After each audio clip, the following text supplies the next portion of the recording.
Peace be upon you and the mercy of Allah and His blessings.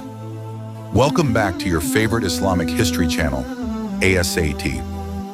Today we are going to begin such a true and faith-inspiring story, which is the brightest example of sacrifice, patience, and trust in Allah. This is the life story of Prophet Ismail, whose every moment is a beacon of guidance and certainty for humanity.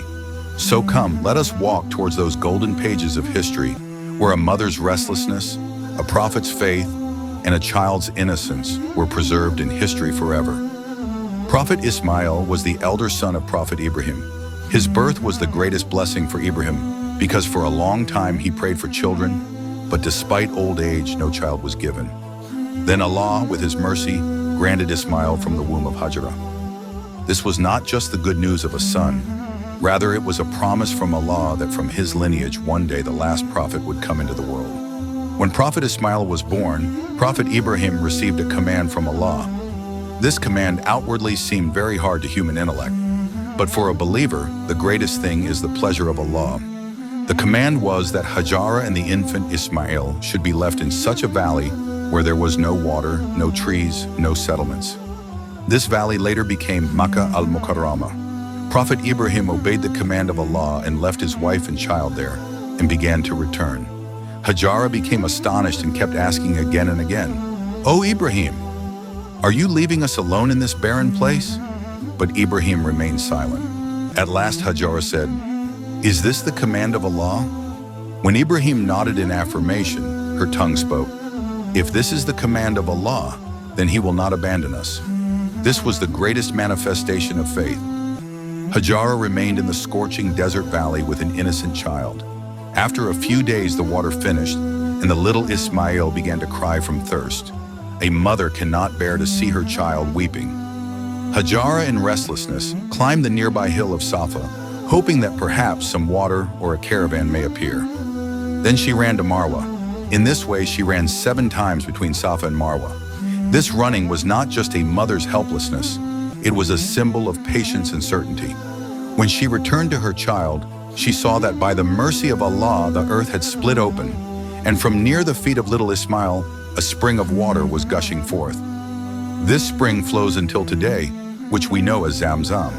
This incident was not just the finding of water, but it was the expression of Allah's promise that He never abandons His prophets and their families. By the blessing of the Zamzam spring, nearby tribes also began to settle in that region. Prophet Ismail grew up in this environment. He became a strong, brave, and patient young man. He learned archery, hunting, and horse riding. The Arabs considered him their forefather. Allah granted him prophethood so that he may call His people towards monotheism and obedience to Allah. From here begins the journey of prophethood of Prophet Ismail, which is filled with trials, sacrifices, and patience. Can you imagine that a father becomes ready to sacrifice his son in the way of Allah, and the son also agrees and says, "O my father, fulfill the command of Allah"? This is that lofty peak of faith which only Prophet Ismail, AS, and Prophet Ibrahim, AS, showed. When Prophet Ismail reached the age of youth, in his life came such a test which forever made his name the greatest symbol of sacrifice. Prophet Ibrahim saw in a dream that he was slaughtering his son Ismail. The dreams of prophets are revelation, therefore he saw this dream continuously 3 times and understood that this is the command of Allah. This decision for an ordinary father was unimaginable. That son for whom he prayed for years, whose birth happened in old age, and whom Allah had made a sign of His mercy, now the command of Allah was that he should be sacrificed. But the faith of a prophet is that the pleasure of Allah is greater than everything. Prophet Ibrahim told this matter to Prophet Ismail. In the eyes of the son, there was not fear or refusal, but only peace and faith. He said, "O my father, do what Allah has commanded. Insha'Allah, you will find me among the patient ones." These words are the priceless words of history which proved how the consent and obedience of a son can be tied with the pleasure of Allah. Then came the day when father and son moved towards the valley of Mina. The hands of Prophet Ismail were bound, his forehead was placed upon the ground. Prophet Ibrahim stretched his hand to move the knife, but Allah stopped the knife from cutting. At that very moment a voice came, "O Ibrahim, you have fulfilled the dream." The sacrifice of Ismail was accepted, and in his place a great ram was sent, which was slaughtered.